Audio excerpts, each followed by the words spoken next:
I've made my way through some valleys and desert, believing that I'd get lost. I stood at the foot of what felt like Mount Everest, knowing I had the strength for the climb. 'Cause through every trial, each test and temptation, one thing is sure every time. Over and over, again and again, God is faithful.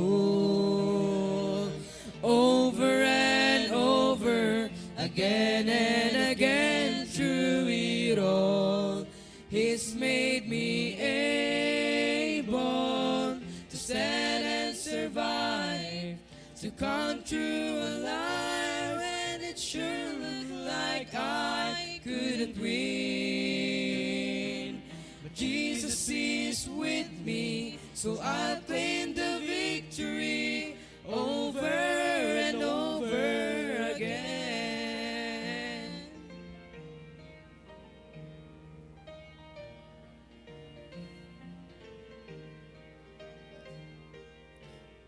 Ask me why, I have no hesitation. God does what He says He will do. Well, I'll simply say every battle has taught me there's nothing He won't help me through. So why should I dwell on the hardships and struggles when I look just beyond them? I see the weight is will end this with great celebration. And deep in my heart I believe, over and over, again and again, God is faithful.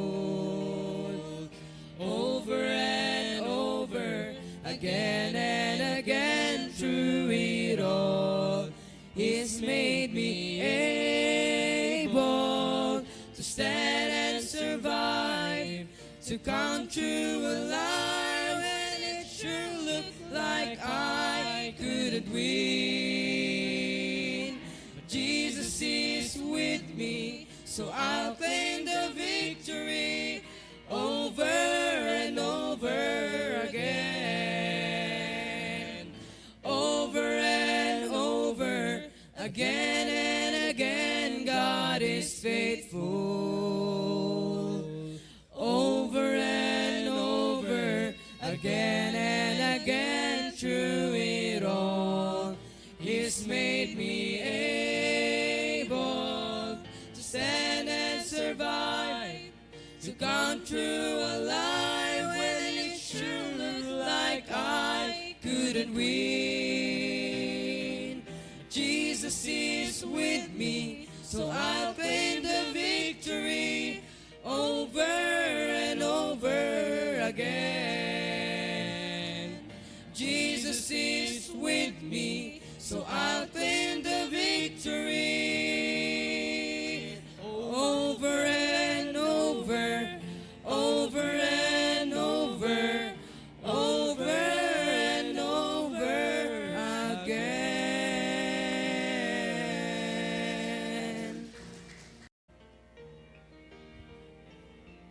Yes.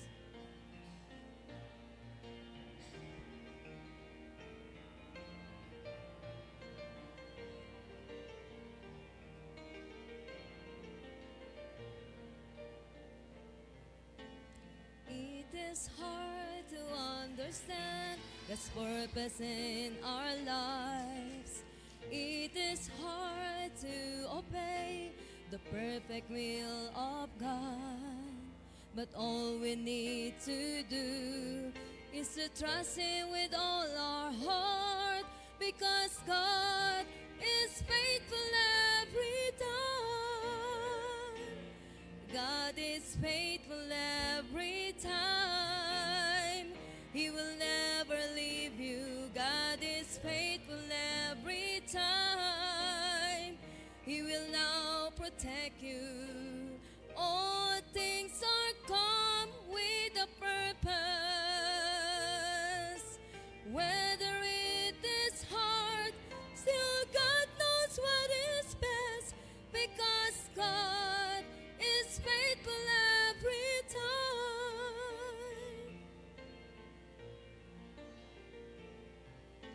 Never stop to run the race that God has set before us. Do your best to reach your goal, and God will take the rest. Lay aside your burden at His feet, because God is faithful every time. God is faithful every time. He will never leave you. God is faithful every time. He will now protect you. All things are come with a purpose. Whether it is hard, still God knows what is best, because God is faithful every time.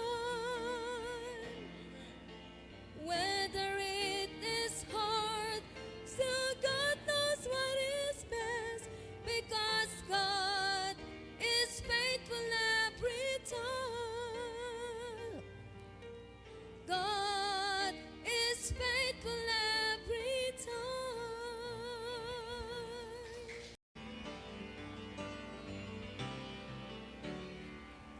Lately I've been through some testing and trials. Felt like a detour that went on for miles. But standing here now looking back, I can say, Lord, I'm thankful. Some storms I thought I would never survive, but here I am feeling so strong and alive. The darkness is past and the morning is bright, and I'm thankful. Lord, I'm thankful like David after Goliath, like Paul and Silas after the jail. I'm thankful like Daniel after the lions. Lord, I'm thankful. Thankful like Noah back on dry ground. Thankful like Lazarus finally on wood. Every beat of my heart wants to pound. I'm thankful, Lord, I'm thankful.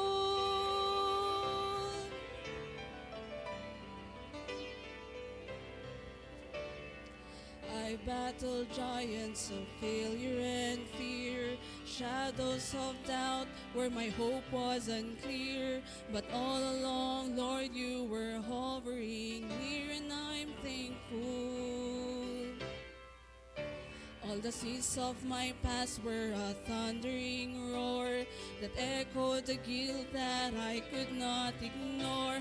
But it's nailed to a cross, and I hear it no more, and I'm thankful. Lord, I'm thankful like David after Goliath, like Paul and Silas after the jail. I'm thankful like Daniel after the lions. Lord, I'm thankful. Thankful like Noah back on dry ground. Thankful like Lazarus finally on wood. Every beat of my heart wants to pound. I'm thankful, Lord, I'm thankful. Thankful like Noah back on dry ground. Thankful like Lazarus finally on wood. Every beat of my heart wants to pound. I'm thankful, Lord, I'm thankful.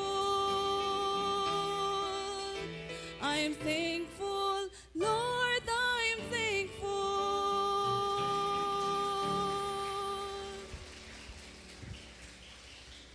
Amen. All right. Good songs we heard. Amen.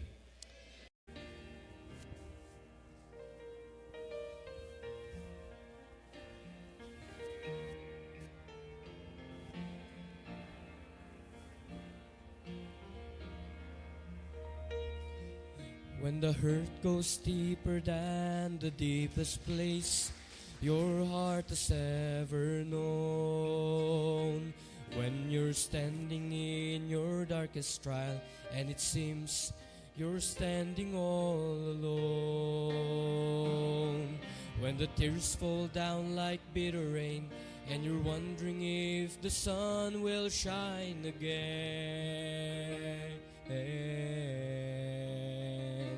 In the midst of disappointment, look around, you'll find a faithful friend. He's walked through my darkest valley, shining light upon the lily by the way. He has picked me up and held me when I thought I could not face another day. And when my heart had stopped its singing and my mind was simply searching for an end, I can tell you by experience, I found a faithful friend.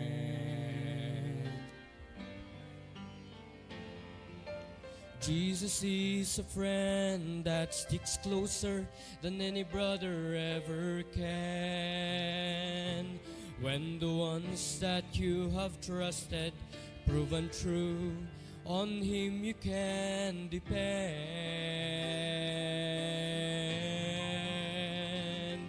He will never fail or let you down, and His love will help the broken heart to mend.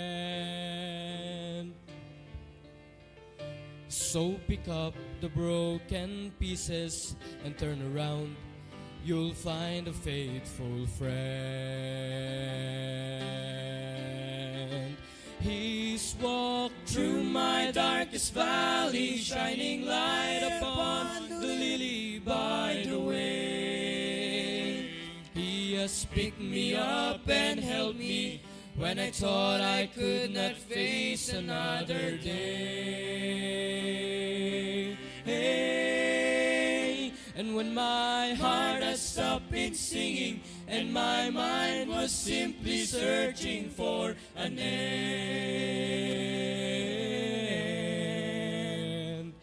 I can tell you by experience, I found a faithful friend.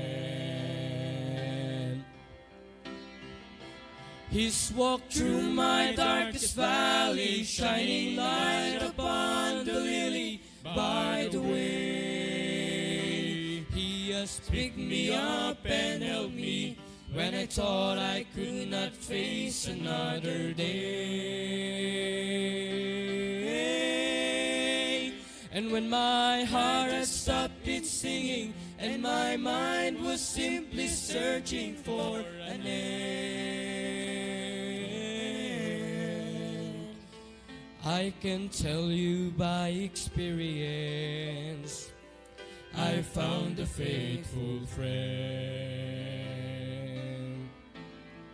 Oh, I can tell you by experience, I found a faithful friend.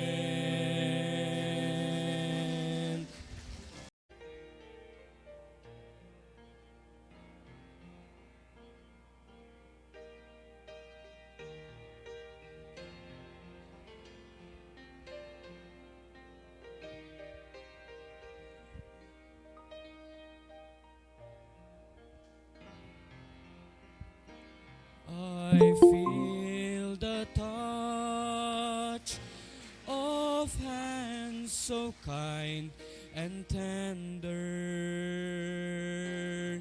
They're leading me in paths that I must trod.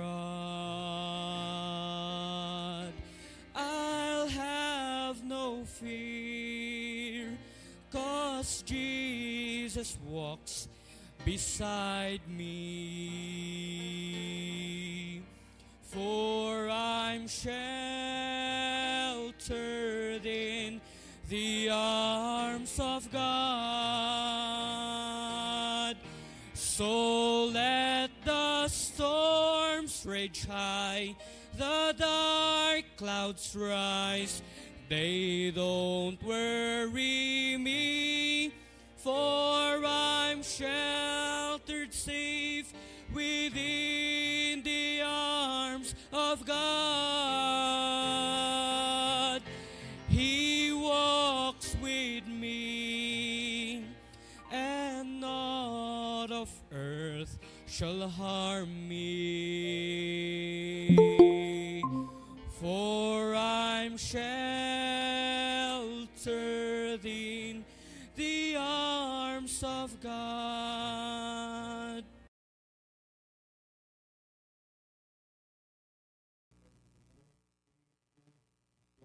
Amen. Good morning everyone at welcome sa ating family devotion.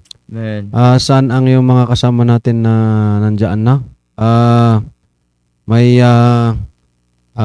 bago tayong topic this month of March, entitled Commit to Attend Church Services. Amen. Church services ang pag-attend ng pananambahan. At napakagandang topic po, at I hope blessings ang matanggap natin, at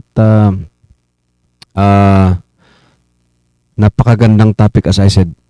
Sige po, start na natin sa ating sa aking kaklase noong college. Greet mo na At siya ay bago mag-start ay mag-greet muna. Yeah. Amen. Good morning po sa ating lahat. Yan, good morning po sa bawat isa. At sa ating morning devotion.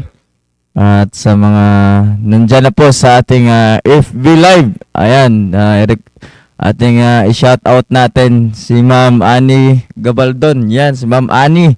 Good morning, Ma'am. At si Ma'am Emilia. Ayan, may wayaway. Good morning, Ma'am. At si Sir Salvador Bore. Sir, good morning. At taga La Union, si Ma'am G. Abad Arong. Ma'am, good morning. At ayan, yung iba, ang dami na ng mga pangalan. At si Ma'am Elizabeth, si Ma'am Beth, Narcisa, at dyan na po papunta si Pastor. Then, Sir Gilbert Patrick. Good morning, sir. Yan. Salamat po sa inyong pag-antabay sa ating programa. Si Ma'am Heidi at si Ma'am Joyce at kanyang buong pamilya. Sir Philip Vira. Philip, balik ka na. Yan. Sir Jonas, sir. Good morning, sir. Diyan sa ibang bansa. Si Sir Asierto, sir. Good morning. At sila Ma'am Vicky. Yan. Good morning po. Then Ma'am Flor, good morning. Diyan sa Japan. At sobrang lamig na po dyan ngayon. Then, si Ma'am Myra Salarson. Ma'am, good morning. At nandyan na po si Sir Edgar. At si Sir Ariel, sir, good morning. At kasama niyo po si Ma'am Apple. Yan. Si Ma'am Geraldine. Ayan. Ma'am, good morning. At binabati rin po kayo ng good morning ni Sir Mark. Ayan. Sir Janicio, sir, good morning. At yun po ang mga nakaantabay sa atin ngayon sa FB Live. Ayan. At talagang si Ma'am Annie ay sobrang saya niya ngayon. Ayan. At kasama na rin po ang ating mahal na pastor dyan sa Google Meet, si Sir Edgar. At kaya po ako nandito ngayon. May pupuntahan dapat ako, pero sabi ng pupuntahan ko next time na lang. Ay, ayan. Yeah, good morning. So, good morning, sir. Sige, magsimula na. Okay, sige, tuloy-tuloy na po tayo. At Nako si Bruno. simulan natin dito sa... Ay, nag-pray na po, sir. Nag-pray na po. Nandiyan si Bruno.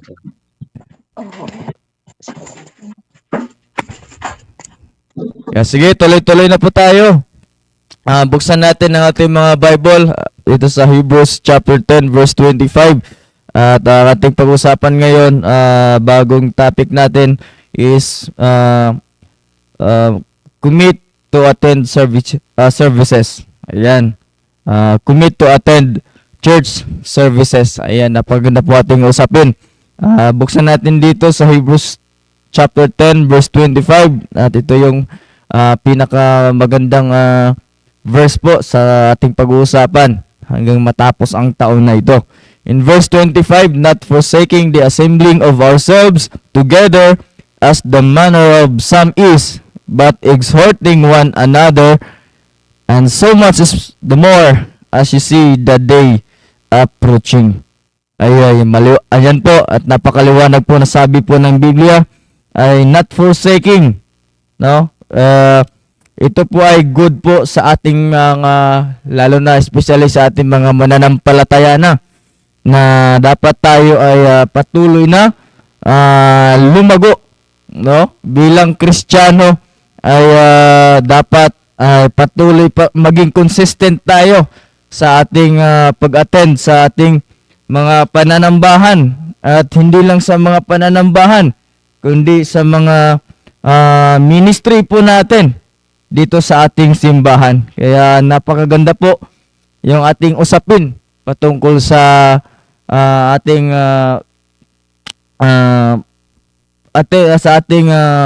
magkaroon tayo ng commitment sa ating church attendance. Okay, so magbigay lang po ako ng isang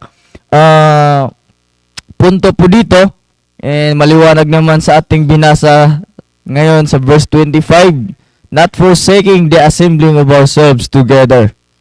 No? Kaya wag natin yung tinutukoy dito yung assembling is walang iba kundi yung gawain, no? Yung gawain, yung mga services natin dito sa ating simbahan.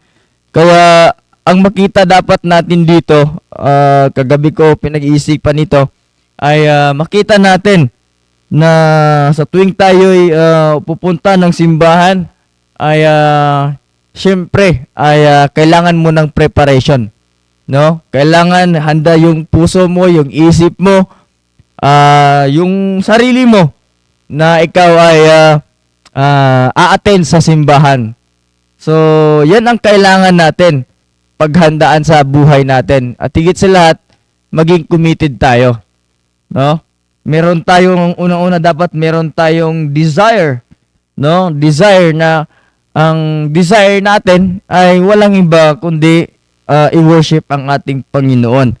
Ay commitment to attend church services natin ay ito yung kailangan natin, no? Ito yung kailangan natin.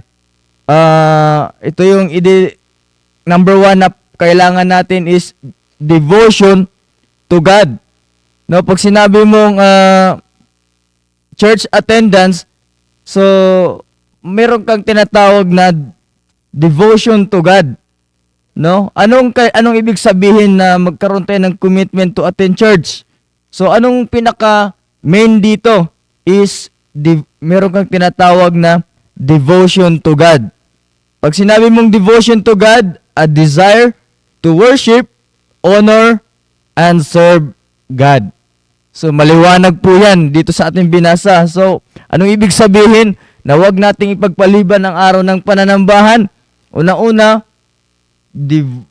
meron kang kinatawag na desire to worship, honor, and serve God.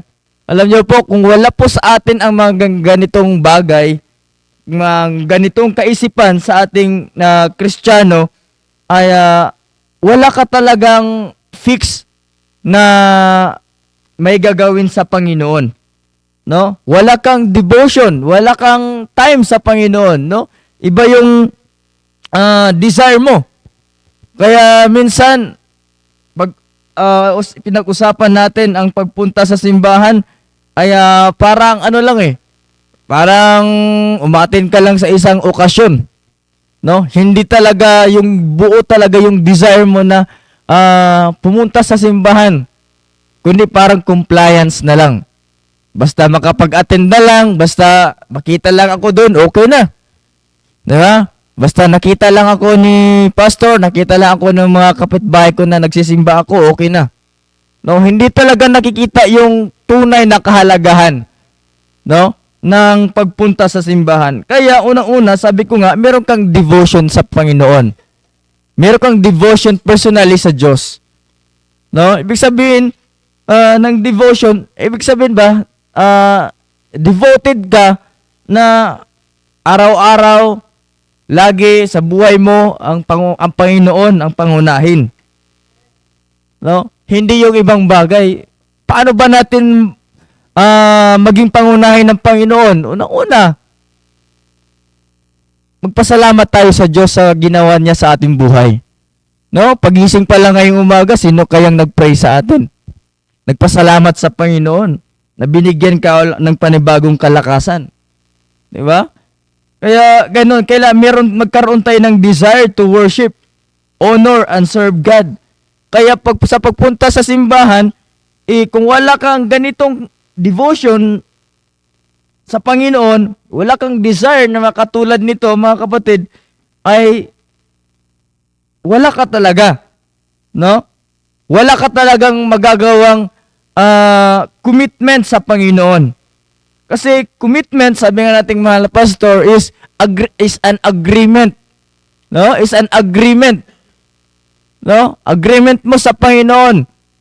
Kaya, ano bang kailangan natin, mga kapatid, na dapat makita natin sa buhay natin pag sinabi nating tayo'y a-attend sa simbahan? No, ano dapat ang unang pangunahin? Meron ka na dapat devotion sa Panginoon. Bago ka umattend sa church, dapat prepare na yung sarili mo, alam mo na yung dapat gagawin mo, sa mensahe na maririnig mo ay talagang prepared ka na, well prepared ka na. No? Kaya yun ang makikita natin. Kaya devotion to God, a desire to worship, honor, and serve God. Kasi ibig sabihin, mga kapatid, pagpunta mo pa lang sa simbahan, sa isip, sa puso mo, ay naglilingkod ka sa Diyos. Nagsiserve tayo sa Panginoon. Kaya nakakalungkot lang, nabaliwala lang ito dahil sa, naging compliance na lang. Pagpunta sa simbahan, hindi nakikinig sa preaching, kaya ibang-iba ang ginagawa, kaya kailangan nating matuto. No? Kaya umpisahan natin sa ating sarili. Magkaroon tayo ng desire talaga sa Panginoon. Paano natin siya paglilingkuran? No? Kaya sabi ko nga, kailangan natin ng devotion sa Panginoon. Kaya napakaliwanag dito. Hindi ka mananatili sa simbahan kung wala kang maayos na relationship sa Panginoon. Di ba? Relationship ay napakahalaga. No? Relationship ay napakahalaga sa Panginoon. Kaya kung may relationship tayo sa Panginoon, dapat everyday laging masaya tayo sa salita ng Diyos. No? Masaya tayo lagi. Masaya tayong mag-worship sa Panginoon. Masaya tayong ino-honor ang Diyos. At masaya nating paglilingkuran ang Diyos. So yun dapat ang makita sa atin. No? Sa ating pag-uusapan ngayon. Kaya commitment to attend church. Anong kailangan natin? Devotion to God. Kailangan natin yan, mga kapatid. Everyday, kailangan natin nakakausap natin ang Panginoon. Meron tayong devotion sa Panginoon. Kaya napakahalaga itong ating pinag-uusapan. So, kaya I hope, dyan muna. At marami akong points dito na inihanda, pero yan muna sa ngayon. So, yun po at maraming salamat. To God be the glory. On my part, let me just add kung ano yung sinabi ng kasama ko dito sa Hebrews 10:25.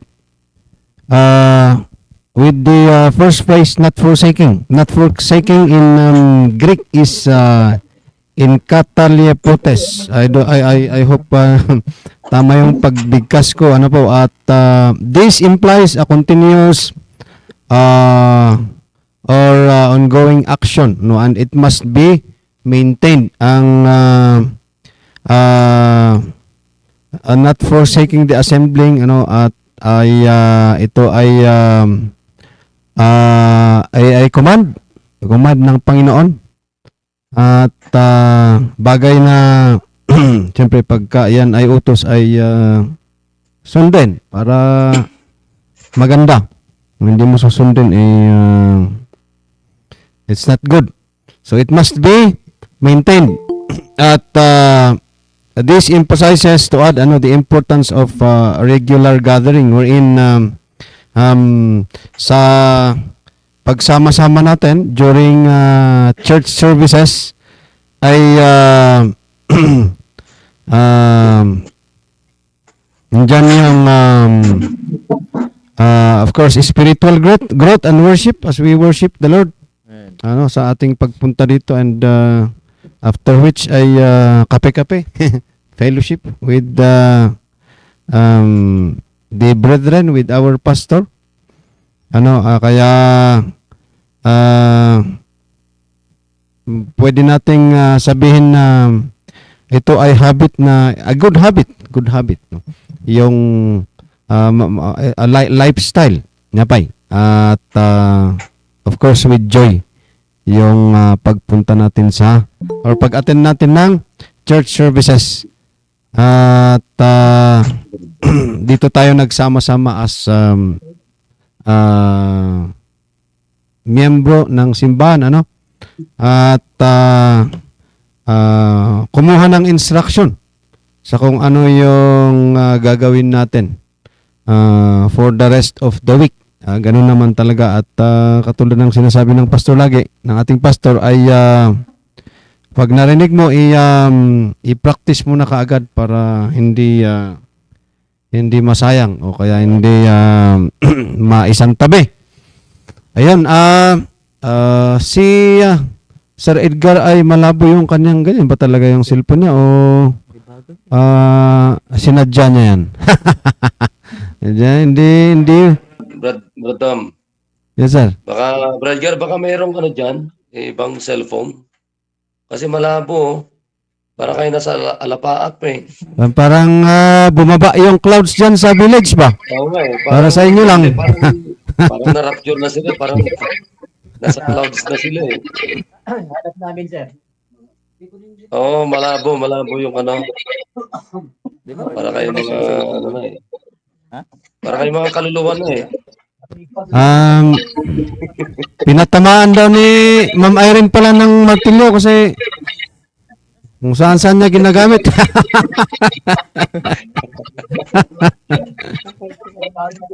May pagi. Malabo yan, Brad. Baka mayroong cellphone dyan na mas malinaw. Sa amin, ang linaw. Oh. Cellphone ni kanina, cellphone. Kay Sterbet to. Oh. Malinaw nga. Dito, ayan si Kelvin, nandiyan na rin si Kelvin. Saan ka, Kelvin? Sir, muli. Saan ka banda? Nandito ako sa Purok 1? Purok 3. Purok 3. Ay, kay Brad, Antonio. Brad Antonio. Yan, Brad Antonio. Oo.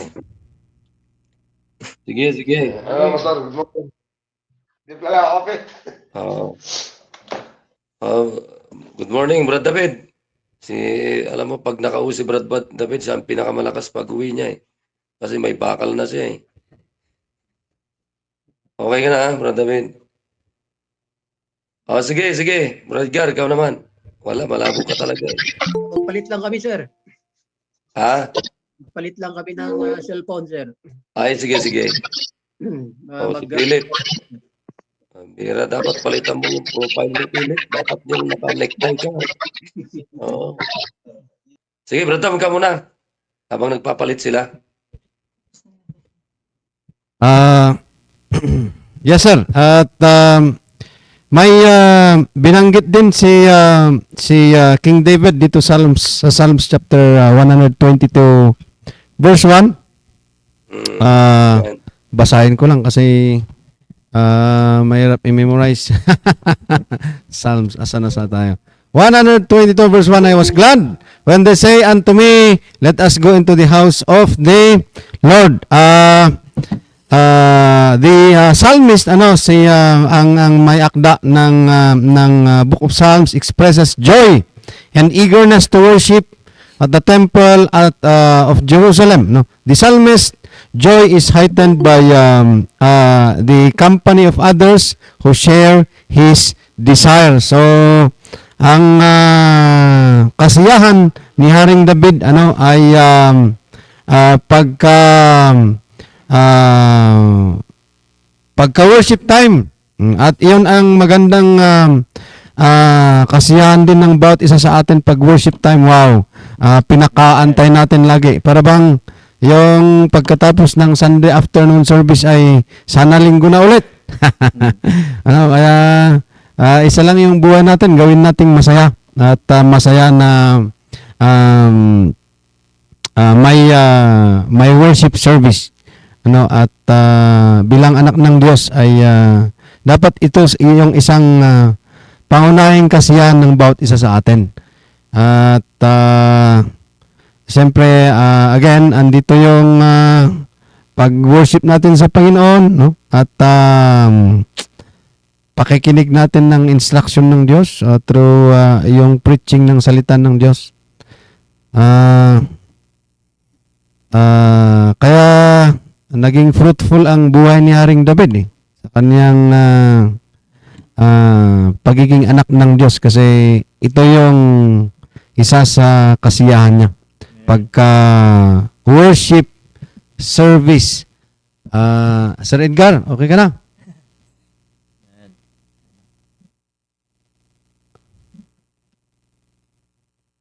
Sir Edgar?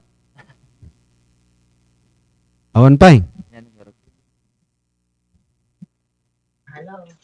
Ayan na. Okay, pakinggan natin si Sir Edgar sa Alnos Ridge. Okay, so dito kami ngayon sa village, Alnos Village. At kasama ko yung mga taga-village dito. Kasama po namin yung bagong kasal. Hindi raw sila napuyat. Hindi daw na po. Kaya. Malakas na raw. Okay, good morning po sa ating lahat. Good morning po sa taga-village. Good morning, Pastor. Sandali lang. Yes, sir. Bakit sumama yung bagong kasal diyan? Bawal sumama sa devotion diyan, ha? Sir, ginising ni Brad Erwin, sir. Kaya, ginising Ikaw, nila. mali yung ginagawa nyo sa dalawang kasal na yun. Bagong kasal na yan. Oo. Pagbawalan mo bagong kasal yan Oo nga bagong kasal yan. Authorized lang gumising na alas 12 ng tanghali. Pwede raw tuloy. Oo nga Saan ba nag-honeymoon yung mga yan? Ay, yung pala wala. Sa bahay lang daw sila nag-honeymoon Ano ba talaga? Ayaw pakawalan si Lizelle or ano? Sige. Okay, magandang umaga po sa atin. Naging yung nasa Facebook Live ay makinig lang at maganda. Masaya kami dito sa village dahil may bagong kasal kaya mamaya ay napakalaga po yung ating aralin ngayon. Let's commit in our church attendance. Dahil pag wala tayong commitment kasi ay wala rin tayong gagawin. Kaya napakanda na sabi nga ng ating pastor ay bawat isa ay meron tayong commitment because this 2025 is the year of commitment para sa bawat anak ng Diyos, lalong-lalo na sa ating simbahan. Kaya napahalaga na mag-commit tayo. Commit natin yung sarili natin, di ba? Bawat isa sa atin ay magkaroon tayo ng commitment, mag-commit na mahalin ang Diyos, di ba? Napakalaga. So pag-aralan natin how to commit and seek God's love with our family. So kasama na yan yung pagpunta natin ng simbahan. Dahil pagmahal natin ng Diyos ay hindi natin kaliligtaan yung church attendance po natin. Kaya sabi ng Biblia, na ito yung gagamitin ko. Chapter Proverbs 16:3, sabi yan, commit thy works. So sabi dito, commit thy works. Alam niyo ba na pag sinabing works ay kasama yung pagpunta natin sa simbahan. Kasama yung pag-attend natin ng every services. Kaya nasabi ng Diyos, let's commit thy works unto the Lord. Once na committed ka kami sa Panginoon, ay gagawin mo yung the best mo Sabi nga, gagawa tayo ng pamamaraan para hindi tayo magliban sa pananambahan. No? Lalo na pag mahal mo ang Panginoon. Dahil sabi ng Biblia, in 1 John 4:8, sabi diyan, he that loveth not, knoweth not God, for God is love. So pakita natin, pag mahal natin ang Panginoon, pag hindi natin mahal ang Panginoon, sabi ng Biblia, ay walang pagmamahal yon. Pero pag mahal natin ang Diyos, ay gagawa tayo ng pamamaraan para tayo po ay lalong mapalapit sa Diyos. Kaya sabi ng Biblia, in 1 John 4:7, Beloved, let us love one another. So kasama yun, yung pagmamahal natin sa bawat isa. Kaya nga tayo nananalangin, sabi ng mga mothers kahapon, pray without ceasing. Bakit tayo nagpapanalanginan sa bawat isa? Dahil mahal natin ang kapwa natin. Even our enemies, di ba? Maging kaaway natin, dapat kailangan mahalin natin dahil bilin ng Diyos yan. Love our enemies. So, if God lives in our hearts by conversion, dahil lahat tayo ay bunga tayo ng kaligtasan na nanggaling sa Panginoon. Dahil galing tayo sa pagmamahal ng Panginoon sa atin. That we must also love Him. Kailangan mahalin din natin ang Diyos. Dahil una-una minahal tayo ng Panginoon. Because He dwelleth in us by love. Alam naman natin, John 3:16, for God so loved the world, He gave His only begotten Son. Sino ang nakinabang? Kabilang tayo, nakinabang tayo sa pagmamahal ng Diyos. Kabilang tayo sa iniligtas ng Panginoon sa cross ng Kalbaryo. Kaya nga sabi ng Biblia, let us love one another, for love is God. And everyone that loveth is born of God and knoweth God. Bakit tayo nag-aaral ng salita ng Diyos? Bakit tayo nag-meditate ng salita ng Diyos? Dahilan nga sa pagmamahal. Minahal tayo ng Diyos, kaya karapat dapat natin na mahalin natin ang Diyos. And when we say love, that is a desire for and delight in the welfare of one of whom the love is bestowed. Kung sinasabi mong mahal mo ang Diyos, iniligtas ka ng Diyos, ay kailangan din ipakita natin yung pagmamahal natin sa Panginoon. And that is committing to the Lord. Commit thy works unto the Lord. Pag nag-commit ka sa Panginoon, ay gagawa ka ng pamamaraan para lalong maipakita mo yung pagmamahal natin sa Panginoon. A true love, even love sinners and enemies, sabi ng Biblia. Sabi ni Matthew, kailangan mahalin natin ang ating kapwa, mahalin natin maging yung ating kaaway. Because the love of God is manifested toward the Son, Jesus Christ, and all believers. So ibig sabihin ay ang pagmamahal ng Diyos hanggang sa kanyang bugbugtong na anak ay ipinakita nila. Sabi nga si Peter in Romans 5:8, di ba? He commended His love toward us in that while we were yet sinners. Na ibig sabihin, habang ang tao ay makasalanan, ay andon pa rin yung pagmamahal ng Diyos sa bawat isa sa atin. Pinipilit niya o kaya binibigyan tayo ng pag-asa because God is merciful at God is a God of second chance. Binibigyan tayo ng tsansa para makita natin, mahalin din natin ang Panginoon na siyang nagligtas sa bawat isa sa atin. Sabi ka sa John 16:27, for the Father Himself loveth you. Maging ang Diyos Ama ay minahal tayo. Kung hindi tayo mahal ng Diyos, Diyos Ama, ay hindi niya ipinadala yung kanyang bugtong na anak para sa atin. Di ba?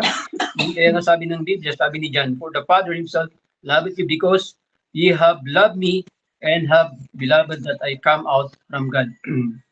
So God's love the world. Tandaan po natin. At kabilang tayo yun, yung binanggit ng Panginoon na mamahalin niya. At napakaganda na tayo po ay mag-commit din na mahalin din natin ang Diyos. So ipakita natin, hindi lang sa salita, bagkus ay ipakita natin sa gawa natin. Sa pagpunta ng sinabing pagpunta sa pananambahan ay napakaliit na bagay lang yun. Para maipakita natin yung pagmamahal natin sa Panginoon. How much more ang Diyos natin, ang Panginoong Hesus-Kristo, bumaba mula sa langit para ipakita yung totoong pagmamahal niya sa atin. Para tayo po ay meron tayong kaligtasan. So God loves the world, which caused him to think of a plan of salvation. Kaya nga nagkaroon ng plano na tayo po ay maligtas because of love. Pag hindi tayo mahal ng Panginoon, napakadaling sabihin niya, gumawa tayo ulit ng panibagong tao. Dahil ang tao ay makasalanan. Di ba? Hindi na ba natin iniisip yun na pwedeng gawin ng Diyos, pero dahilan nga mahal niya tayo. He gave His only begotten Son. At nagkaroon ng plan of salvation to give us the opportunity to escape the wrath and damnation ng Panginoon sa atin.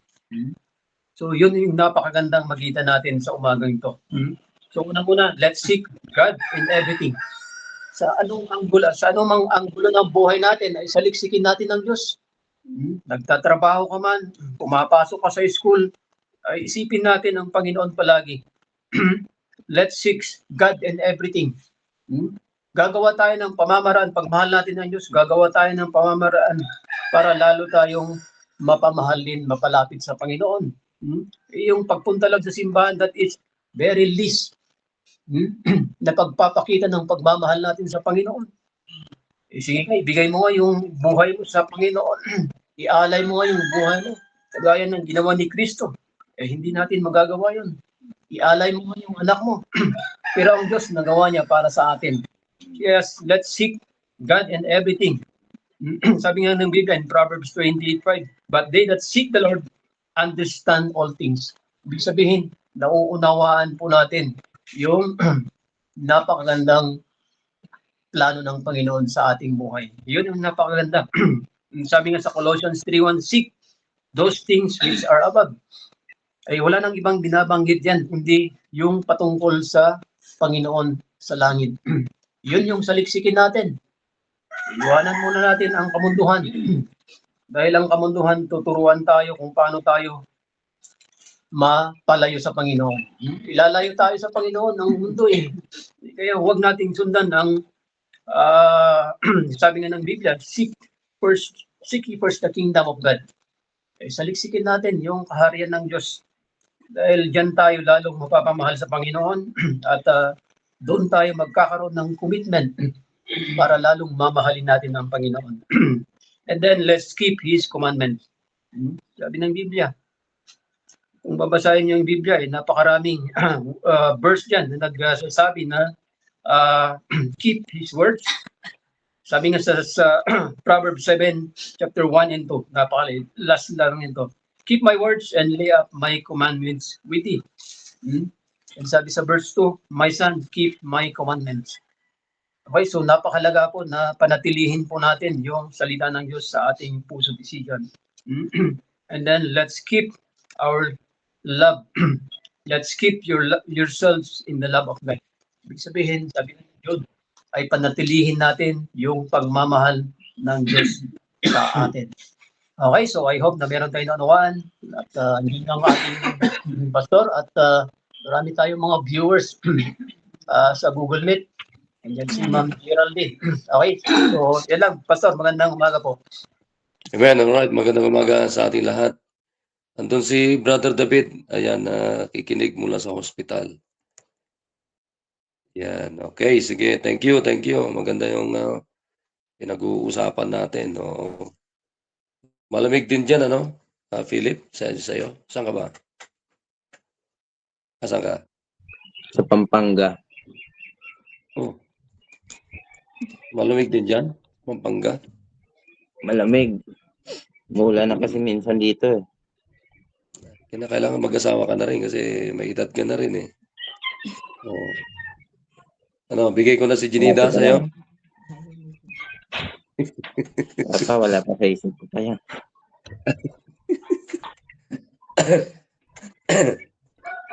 Sige, muli magandang umaga sa ating lahat. Nandito naman ako sa kila Sister Beth. Kasama ko dito si Lisa, si Janjan, tsaka si Paulo. Yan, tsaka si Teo. Si Teo nananaginip na. Oo. Ayan, sige. Alam niyo maganda tong tema natin, itong buwan ng Marso. pag-uusapan natin yung on how to commit our to attend our church services kasi mahalaga ito eh. Alam niyo ba na diyan nagsimula lahat ang ating commitment sa Panginoon o pagdalo natin sa bawat pananambahan. So let's go back to the Hebrews chapter number 10. Dito tayo magsisimula sa verse number 22. Maganda na binubuksan niyo yung mga Bibles ninyo para nakikita natin yung pinag-uusapan natin. Kaya muli ang pag-uusapan natin, ang tema natin sa ating devotion ay commit to attend church services. Kasi alam niyo, napaka-importante yan, napakahalaga ang pagdalo sa pananambahan natin. Okay, explain ko yan sa inyo mamaya.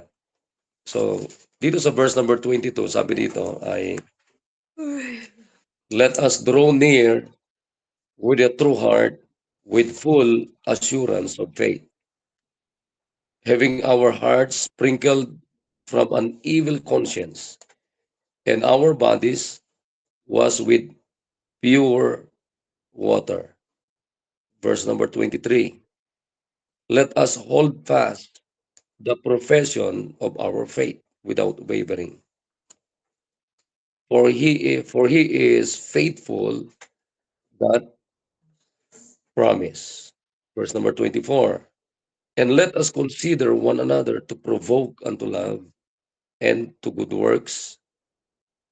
And verse number 25, not forsaking the assembling of ourselves together, as the manner of some is, but exhorting one another, and so much the more as ye see the day approaching. Now, isa-isahin natin ito para maintindihan natin.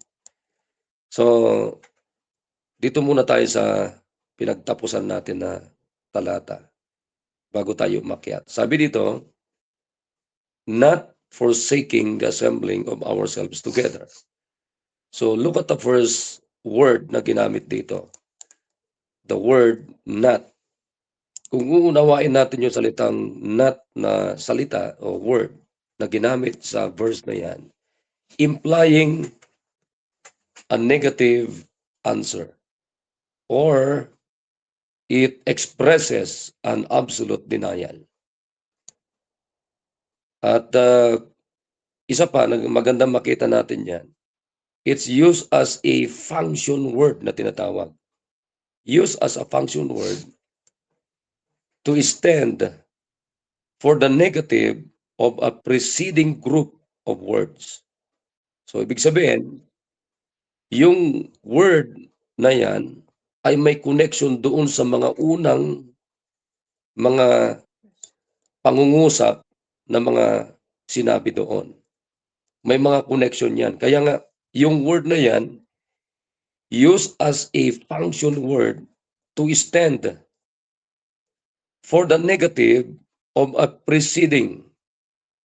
Ibig sabihin, yung mga nauna, nakalipas, words, group of words na tinatawag. So the word not, may connection yan dyan sa mga nauna na binasa natin.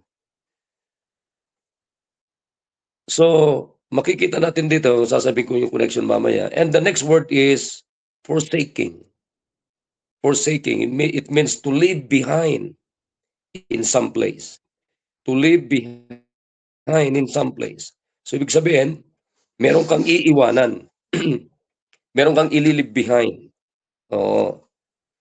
And then, what's the next word? The assembling of ourselves together. So makita ninyo, maaring pwede kang may iiwanan at ang napakalagang hindi dapat iwanan ay ang sabi ng Bible dito, the assembling of ourselves together. So pag sinabi nating assembling, kasi maraming madalas gamitin itong salitang assembling. Assembly, yan, pagtitipon. Pero yung maraming pagtitipon, alam naman natin yan. Pagtitipon ng mga politiko, pagtitipon ng mga umiinom ng alak, pagtitipon ng mga nagiinuman, pagtitipon ng mga nagdodroga, pagtitipon ng mga maraming uring pagtitipon. Pero yung word na ito ay kanino tumutukoy specifically? Yun ang magandang maunawaan natin, makita natin. Na hindi dapat i-leave behind. Yan. Hindi dapat. So, yung word na assembling dyan, ay ito yung tinatawag na Christian meeting for worship. Christian meeting for worship. Hindi ito pagtitipon ng katulad ng pagtitipon ng mga politicians. Hindi ito pagtitipon katulad ng pagtitipon ng mga nagiinuman ng alak. Pagtitipon ito hindi katulad ng pagtitipon ng mga nagdodroga. No. Ito ay very specific na in-emphasize ng verse na ito na ang pagtitipon na ito is gathering na ito is a Christian assembly. A Christian gathering. It means gathering ito ng mga Kristiyano. Gathering ito, actually, pagtitipon ito ng church. Kasi alam naman natin yan. What is church? Church is a group of people, assembly. Came from the word ecclesia. Yan. Called out assembly. Yun ang ibig sabihin niyan. Ibig sabihin ng called out, mula sa sanlibutan, iniwalay tayo ng Panginoon. Sino itong ano tong church na ito? Ito yung mga taong nangaligtas at nangabautismuhan sa local Bible Believing Baptist Church at nananangan, nagsasama-sama sa iisang katuruan at tayo ay merong malinaw, maliwanag, makinig kayo, maliwanag na tungkulin ng simbahan ito, simbahan ni Kristo, na siyang kinabibilangan natin, walang iba kundi yung Great Commission. That's the church. Tandaan nyo yan. Tayo yung mga tumanggap kay Kristo. Ibig sabihin, ligtas na save tayo at nabautismuhan tayo. Ibig sabihin ng baptism is the identification with church, with the Lord Jesus Christ, and identification with the Church of God. At yan lamang ang tanging paraan ng Panginoon para maidagdag tayo sa kanyang katawan. Ano yung katawan ni Kristo? What? The church, the body of Christ is the church of Christ. Miyembro na tayo dyan. So ang sabi ng Biblia, kinakailangan tayong magtipon. So, in fact, kung babasahin yung book of Acts, hindi lang sila 3 beses magtipon. Hindi lang. Hindi lang sila 4 beses magtipon. Sabi ng Bible, daily in the temple.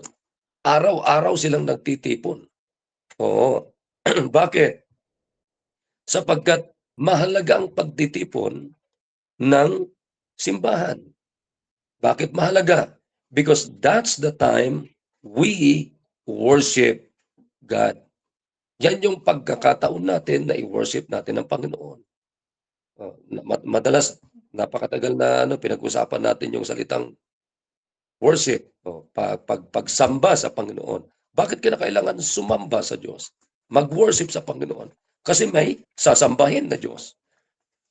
Mabuti sana kung walang Diyos. Pero may Diyos eh.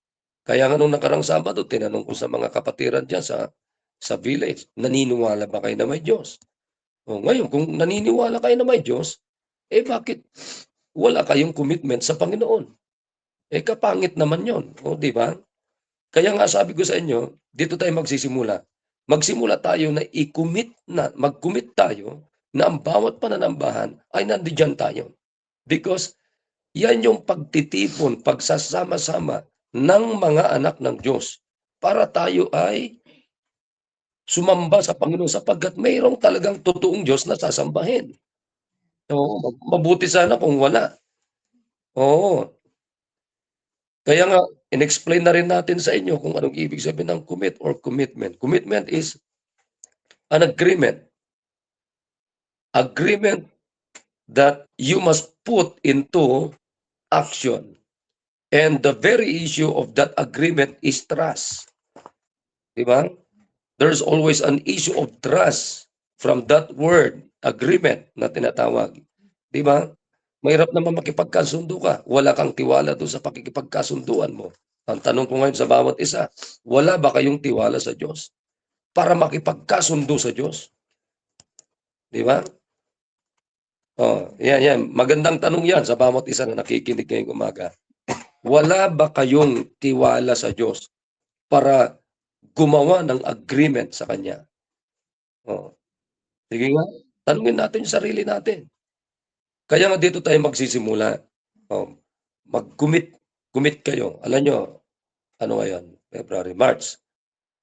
Oh, March na. 1 ngayon, ano? Ano? Oh. First day ngayon ng Marso. Third month. January, February, March. Yan. Pangatlong buwan na ng taong 2025. Pero siya sa atin natin yung sarili natin. Anong commitment ninyo sa Diyos? Sige nga. Now, tinan nyo kung anong ipinapakita ninyo. Kung wala kayong commitment sa Diyos, ipinapahayag ninyo na wala kayong kasunduan sa Diyos. Okay, nakuha nyo yun? At kung wala kayong kasunduan na ginawa sa Diyos, ibig sabihin wala kayong tiwala sa Diyos. Isipin nyo yan kung anong nagagawa ninyo.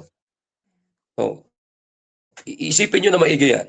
Ha? Isipin nyo na maigi yan. Kung ano ang naidudulot at kahahantungan ng taong walang commitment sa Diyos. Ulitin natin na, ang commitment ay nandyan lagi nakapaloob yung kasunduan, agreement. And if you have an agreement, you must put it into action. And if there is an agreement, there is always an issue of trust. Di ba? Wala namang sigurong nakipagkasundo sa kahit kanino kung wala kang tiwala sa pakikipagkasunduan mo. Ngayon, kung wala kang tiwala sa pakikipagkasundo mo na persona, bakit ka pa makikipagkasundo? Ang tanong ko lang sa bawat isa, bakit maraming pumupunta sa church pero wala kayong commitment? Ano ang ipinapakita natin sa Diyos? You don't trust God? Sige nga. Kasi ayaw sa tanggapin yung hindi, mga kapatid.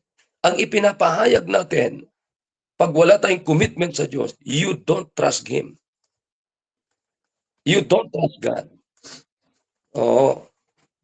Tinan niyo ito ha. Kaya ngayon, gumawa kayo ngayon ng commitment ninyo. Kahit ito lang, dito tayo magsisimula. Sabi niyo sa Panginoon, bawat pananambahan sa linggo ng umaga, linggo ng hapon, Wednesday, pati yung discipleship service natin, gawan nyo ng commitment na hindi kayo papalya. Alam nyo kung ano may tutulong yan? Ito ngayon. Una, grabe ang tulong nito sa atin para tayo ay maging closer sa Panginoon. At church services, it will develop us. It will help us to be more closer to God. To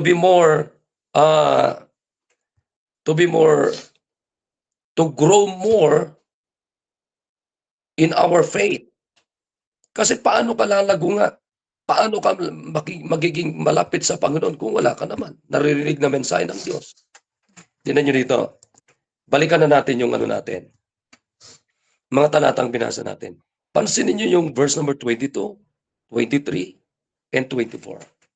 Tingnan nyo yung pambungad ng verse. Ano sabi niya? Let us. Okay? Let us. Do you understand the word let us? It is an inviting, it is an invitation. Invitation yan eh. Let us. Diba? God is inviting us. Saan tayo iniimbitahan ng Panginoon? Alright, tuloy natin. Let us draw near with a true heart. Okay? In full assurance of faith. Napakagandang invitation ito. Doon tayo inaanyayahan. Doon tayo inilalapit. Ano ang ibig sabihin nito? Inilalapit tayo para lalong maging ma-develop yung ating faith, para lalo tayong maging closer sa Panginoon. Tignan niyo to, ha. Just one time, Thomas, naalala niyo si Thomas? Yung unang pagtitipon nila, wala siya doon. Oh. Ano ang napansin ng Panginoon sa kanya? Tingnan natin. Let's go to John chapter number 20. Para makita ninyo. Mismo galing sa bibig ng Panginoon ito. Anong sabi niya kay Thomas? Kasi sabi ni Thomas ay 24. Dito tayo magsisimula. Wala siya nung unang pagtitipon nila eh. O anong sabi ni Thomas? But Thomas of the 12, John 20:24. But Thomas, one of the 12, called Didymus, was not with them when Jesus came. Maliwanag ito. Wala si Thomas, absent siya. Oh, absent siya sa pananambahan. The other disciples thereof, therefore, said unto him, We have seen the Lord. Sabi nila, nakita namin ang Panginoon. But he said unto them, Except I shall see in his hands the print of the nails, and put my finger into the print of the nails, and thrust my hand into his side, I will not believe. Oh, may magandang preaching si Pastor Will dito eh. Hindi naman sa hindi siya naniniwala. Ang gusto lang mangyari ni Thomas dito ay gusto niyang i-prove pa. Yan. Gusto niyang may ebidensya pa. Yan. Oo. And then, sa 26, and after 8 days, so malinaw ito, sumunod na pagtitipon na. Again, his disciples were within. And Thomas with them. Ito na, dumating na si Thomas. Then came Jesus, nandun ng Panginoong Jesucristo. The doors being shut, sarado yung pinagtitipunan nila. Pero pumasok si Kristo. And he stood in the midst and said, Peace be unto you. Yan. Kaya alam nyo, hindi man natin na kikita physically si Kristo sa bawat pananambahan natin, katulad ngayon. Nagsasama-sama tayo sa salita ng Diyos. Ano sabi ng Panginoon, kung meron mang isa o dalawa na nagsasama-sama sa aking pangalan, I am in the midst of them, sabi ng Panginoon. So, huwag niyong kakalimutan na sa bawat pananambahan, nandun ang presensya ng Diyos. Naniniwala naman tayo na lahat nandoon ang presence ng Panginoon. Pero iba yung presensya ng Diyos pag nahahayag yung kanyang salita. Iba yun. Oo. Eto na, 27 tayo. Then saith he to Thomas, sabi ng Panginoon mismo, kinumpronta ng Panginoon na, Reach hither thy finger, and behold my hands, and reach hither thy hand, and thrust it into my side, and be not faithless, but believing. Yon. Tinan nyo, wala naman nagsasabi kay Kristo pa. Pero alam ni Kristo kung anong comment niya. Anong comment ni Thomas? Alam niya. Sabi niya kay Kristo, kay Thomas, hipuin mo yung aking tagiliran. Hipuin mo yung aking kamay. Para hindi ka maging faithless but believing. Yon. So makita nyo, pakinggan nyo to. Magagamot kaya yung pagiging faithless ni Thomas? Bakit ko nasabing faithless si Thomas? Okay? Mismo galing sa bibig ng Panginoon. Bakit naging faithless si Thomas? Wala siya sa isang pananambahan lamang. Isa lang yun how much more kayo na lagi kayong wala sa pananambahan. Di ba? Faithless. Kuha niyo yun? Faithless. Anong ibig sabihin ng faithless? Undeveloped faith. Undeveloped faith. Samantalang, ano ang invitation ng Panginoon sa atin, ng Bible? Let us draw near with a true heart. with full assurance of faith. Oh. Saan tayo pinapalapit ng Panginoon ng talatang ito? Full assurance of faith. Hindi faithless. Palagi ko naman, malinaw sa ating lahat, mga kapatid. Bible to. Ha? At tinan mo, isa lang na hindi inatinan ni Thomas na pananambahan. Ano na ang naging kahantungan, kinatapusan ni Thomas? Faithless. Sinong may sabi nito? Jesus Christ mismo. Oh. Isipin nyo kung sunod-sunod hindi kayo umaaten. Oh. Hindi naman tayo nanguhula sa pinag-uusapan natin. Oh, di ba? Para hindi tayo maging faithless, tinan mo alam mo pag faithless ka, ang dami mong comment, parang si Thomas. Oh, taga muna, sabi ni Thomas, taga muna, hanggat hindi ko nakikita ang Panginoon, maganda rin naman sa kanya na kailangan niya ng proof, kailangan niya ng mga ebidensya. Pero, alam ninyo, para makakita si Thomas ng ebidensya na si Kristo nga ay nabuhay na magmuli, anong solusyon na naisip niya? Umaten siya. Oh. Kung hindi siya umaten, hindi na-solve yung pagiging faithless niya. Oh, kaya makita nyo, nung umaten na si Thomas, wala na siyang absent. Oh, di ba? Hindi na siya nag-absent. Tuloy-tuloy na yan. Bakit? Nung umaten siya, natugunan yung pangangailangan ng kanyang pagiging faithless. Tingnan niyo to. Alam mo, ganda ng sinabi ng Panginoon dito Balikan natin yung verse. Balikan natin. Ano sabi ng Panginoon diyan? Tingnan niyo Sabi ng Panginoon, tingnan niyo yung sagot ni Thomas. And Thomas answered and said unto him, My Lord and my God. Oh. Sabi ng mga iglesia dito, nagulat daw. Hindi. Hindi nagulat. Anong ibig sabihin niya? Bakit ganyan ang sagot ni Thomas? Na-convinced na siya. Thomas was fully convinced. Thomas have now the full assurance of faith.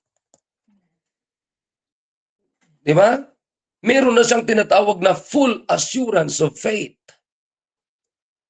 So that, ito ngayon sabi ng Panginoon sa kanya, Jesus said unto him, kanina niya sinabi, Thomas. Hindi sinabi ito sa lahat. Specifically, sinabi ito mismo, kumpronta.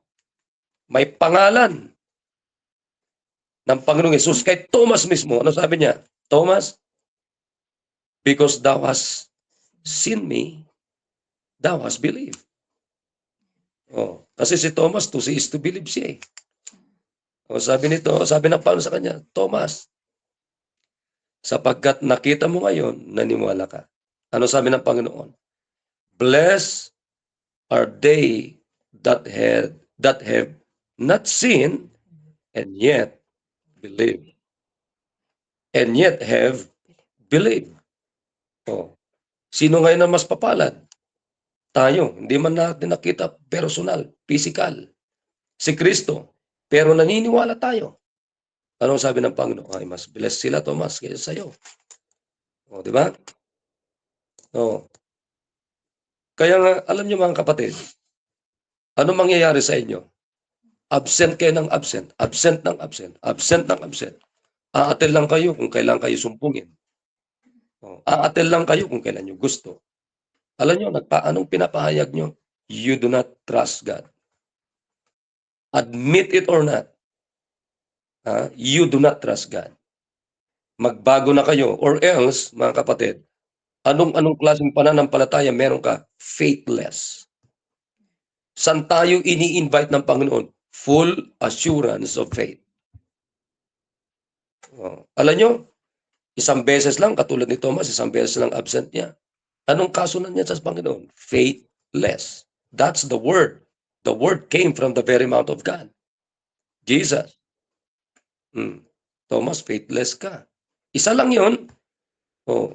Hanggang sa makita nyo, masusundan yun. Pag hindi ka umaten, masusundan yun. Sa susunod, hanggang sa paunti-unti, hanggang sa wala ka na. Maglalaho ka talaga.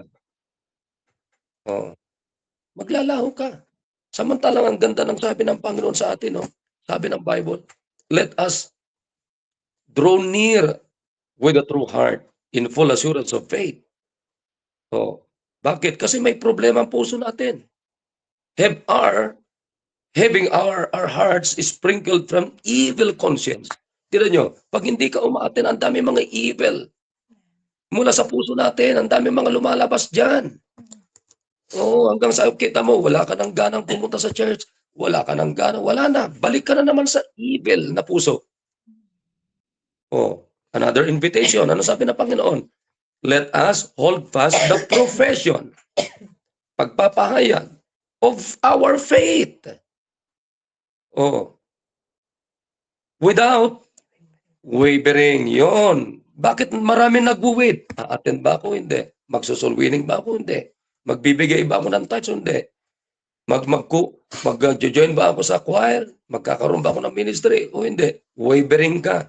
Bakit wavering ka? You are faithless. Bakit faithless ka? Biri ka lang kumaten eh.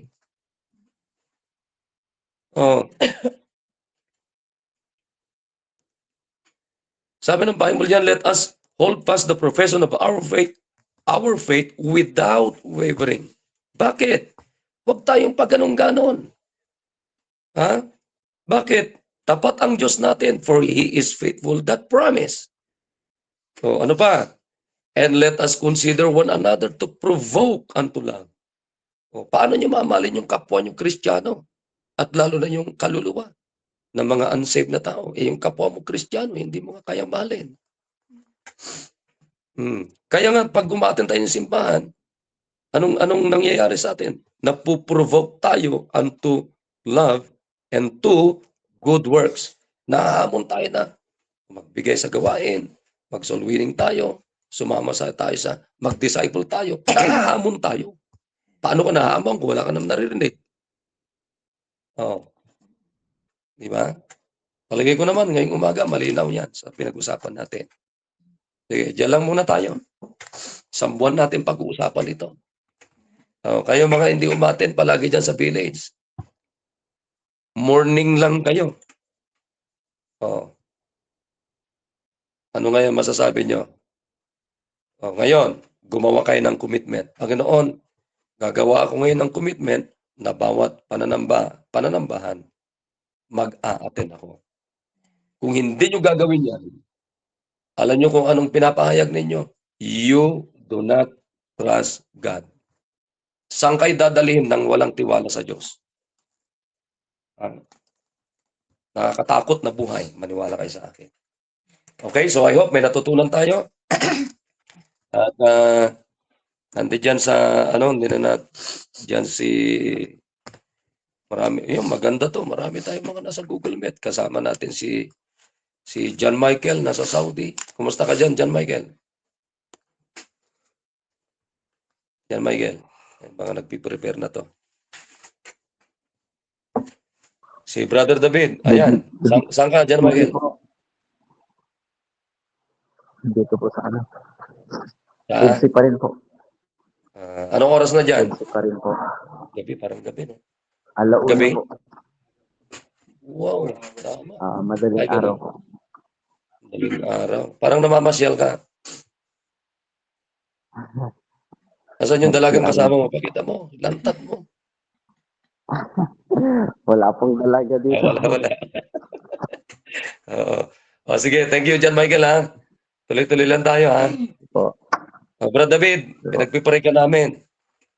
Oo. Okay, dyan kila Sister Vicky. Ayan, okay. Sa mga taga-kapatiran ng taga-village, mga kapatid, magbago-bago na kayo, kayong mga hindi umaten, birang umaten. Kasi hindi nyo magugustuhan kung saan kayo tatalin yan. Oo. Pag sisisihan nyo, wala na, uli na kayo. Mahirap, nakakatakot. Oo. Sister Geraldine, magandang Gabi na. Gabi naman sa kanila. Oh, gabi naman. Hapon. Oo. Magandang hapon sa inyo lahat yan. Hello po. Kumusta? Oo. Okay. Sila mama mo, sila daddy mo. Kumusta kayo dyan? Okay lang naman po. Kagigising lang po nila nanay, tatay kasi magtrabaho po sila. Ay, oo. Oh, sige, tuloy-tuloy lang tayo ha. Nag-enroll ka ba sa PSS? Okay po, yes po. Ay, kala ko hindi ka na nag-enroll eh. Oo. Tapusin mo ha. Tapusin mo. Tapos pag sa graduation, dapat dito ka sa Manila para actual na graduation. Oo. Sige po. Kakatay tayo ng baka. Nandiyan si Brother Gilbert, kakatay ng baka. Kaya lang, baka nasa lata lang kakatayin yan. Oo. Sige. Kelvin. Sige. Sa lahat. Oh, Brother David, kumusta nga eh?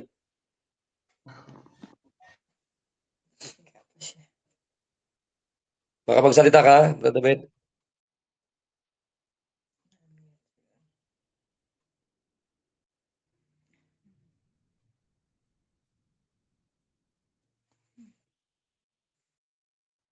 Di bale, wag mo nang pilitin. Wag mo nang pilitin. Oo, wag na. Para basta pinagpipray ka namin. O sige, para dahil ang oras na ay, anong oras na? O, 6:09 na. Yan, sa mga nakinig dito sa Facebook, maraming salamat po sa inyo. At sa mga kapatiran na nandiyan sa salamat din. Okay. So, Brother, baka meron pa kayong gustong idagdag. Thank you, sir, at sa bawat isa. At naway maliwanag yung sinabi ni Pastor sa atin. No? Commitment ay sadyain natin para maganda yung ating buhay bilang anak ng Diyos. At tawagin natin, sir, si Brad Mark para sa closing prayer. Sige. Hindi, si Brad, baka may sasabihin pa. Si Brad. Wala na? Wala, mabuhay ang bagong kasal. Yeah, okay Pero na. sa susunod, wag lang istorbohin. Brother Erwin, yung sala rin, sir. Ha? Hindi, okay lang. Wala na rin. Useless na rin yung honeymoon nila eh. Sige. Mag-pray tayo. Pray tayo. Demart, pray ka. Okay, tayo manalangin.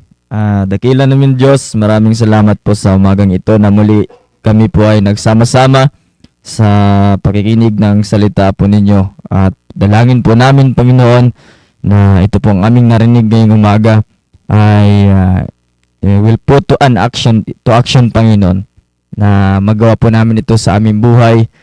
Kayo, Panginoon, ang siyang aming pangunahin sa pang-araw-araw, higit sa lahat sa pag-attend, Panginoon, sa bawat pananambahan. Maraming salamat po sa mga ginamit po ninyo, mga mensahero, Panginoon, si Pastor RJ, at ng mga bawat leaders, Panginoon, na nagsalita ay naging blessing sa aming buhay. At ito po, Panginoon, ay baon namin sa maghapon.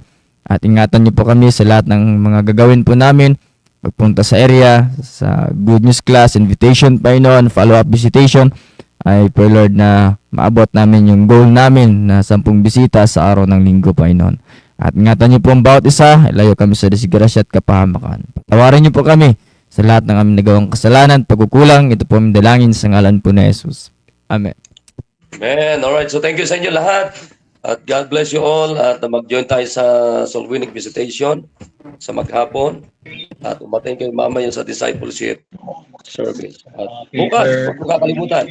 Maghapon tayo sa tatay. Thank you. God bless you all. And I love you. Thank you so much. Thank you, Pastor. Thank you po, thank you. God bless. Thank you po.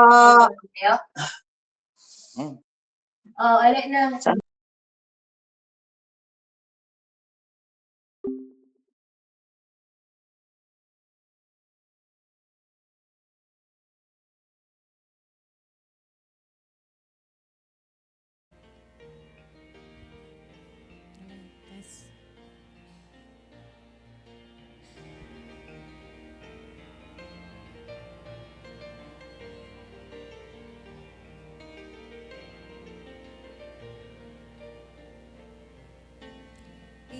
is hard to understand God's purpose in our lives.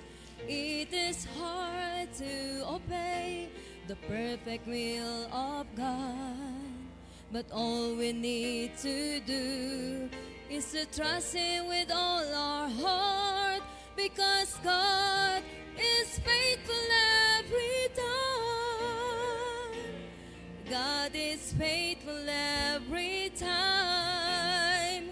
He will never leave you. God is faithful every time. He will now protect you. All things are come with a purpose. Whether it is hard, still God knows what is best, because God is faithful every time.